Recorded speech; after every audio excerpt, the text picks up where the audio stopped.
9 news आप देख रहे हैं। आपके साथ मैं हूं अक्षय अग्रवाल।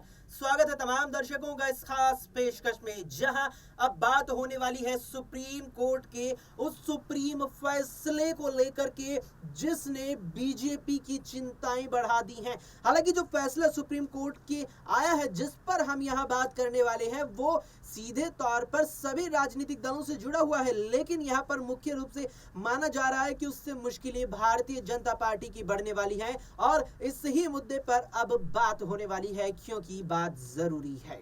बात करेंगे यहां पर, शुरुआत करेंगे यहां पर इलेक्टोरल बॉन्ड से।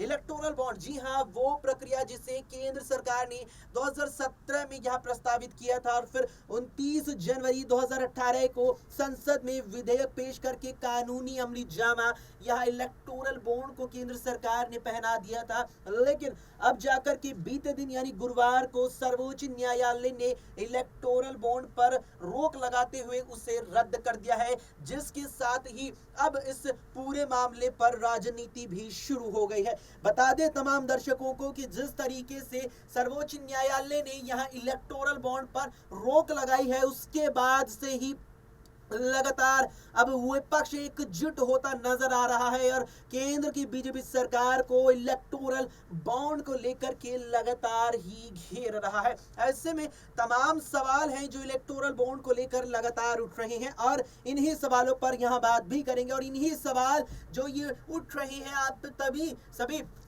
दर्शकों के जहन में भी इस समय ये सवाल जरूर होंगे कि आखिर क्या है इलेक्टोरल बॉन्ड, क्या इससे बीजेपी को नुकसान होने वाला है, क्या ये चुनावी मुद्दा बन रहा है। तमाम सवालों पर इस पेशकश में यहां बात करेंगे। सबसे पहले तमाम दर्शकों को बता दें कि जब सर्वोच्च न्यायालय ने इसे अब रद्द करार दे दिया है, तो अब इलेक्टोरल बॉन्ड की प्रक्रिया आगे खत्म कर दी जाएगी। साथ ही इस मामले से जुड़े हुए बैंक यानी state bank of India SBI को नोटिस जारी करते हुए सर्वोच्च न्यायालय ने 31 मार्च तक जवाब मांगा है। और अब कांग्रेस और अन्य राजनीतिक दल एकजुट होकर के इस मामले को लेकर भारतीय जनता पार्टी को घेर रहे हैं और इस पर बैकफुट पर पूरी तरीके से बीजेपी नजर आ रही है। बता दें तमाम दर्शकों को कि इलेक्टोरल बॉन्ड 2017 में केंद्र सरकार के द्वारा प्रस्तावित किया गया था। फिर 29 जनवरी 2018 को केंद्र सरकार ने इलेक्टोरल बॉन्ड को यहां कानूनी अमली जामा पहना, जिसका मतलब ये था कि सरकार की द्वारा जब इस पर कानून बनाया गया तो इलेक्टोरल बॉन्ड एक प्रकार की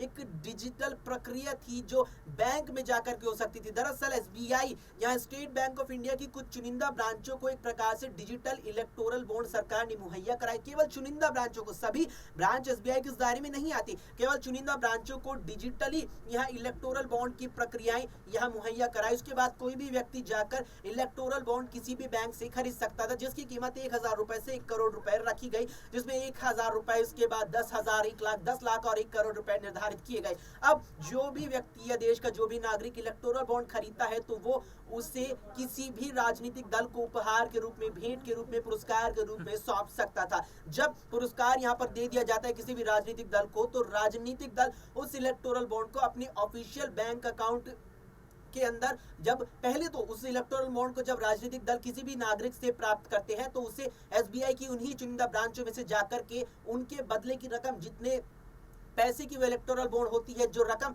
उन इलेक्टोरल बॉन्ड की होती है, जितने की वो खरीद होती है, वो पैसे यहाँ उस राजनीतिक दल को मिल जाते। कुल मिलाकर के ये एक प्रकार का राजनीतिक फंड था जो चुनावी पार्टियों को मिलता था। अब जब इस पर सुप्रीम कोर्ट ने रोक लगा दी है तो यहाँ विपक्ष का लगातार ये दावा है कि इलेक्टोरल बॉन्ड का 95% पैसा केवल बीजेपी के पास आया। यानी 2018 में जब इलेक्टोरल बॉन्ड शुरू हुई तो उसके बाद से अब तक 2024 तक इलेक्टोरल बॉन्ड में जितने पैसे इलेक्टोरल बॉन्ड के जरिए तमाम राजनीतिक दलों के पास है, उसका लगभग सारा सही प्रतिशत यानी 95% हिस्सा भारतीय जनता पार्टी को मिला।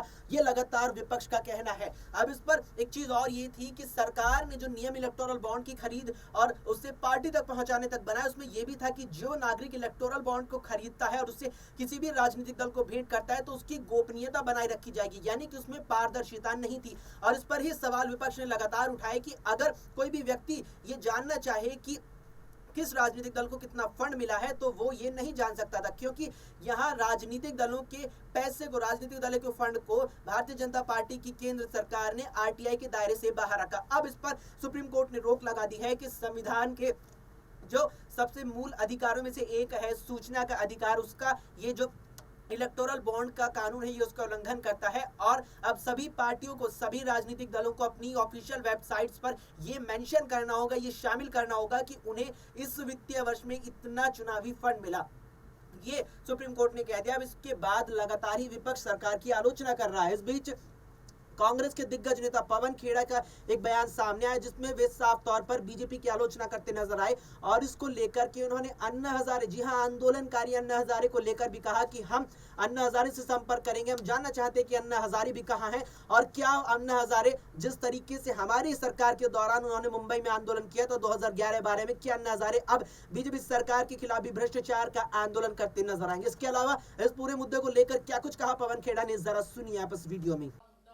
ये मुद्दा है, ये मुद्दा बन चुका है, ना केवल पूरे विपक्ष के लिए, बिल्कुल सही कह रहे हैं सिब्बल साहब, ये मुद्दा इस देश के नागरिकों के लिए बन चुका है। हम तो अभी यहां से निकल कर सोच रहे हैं रालेगांव को फोन करें अन्ना जी को, साहब कहां हैं, आ जाइए।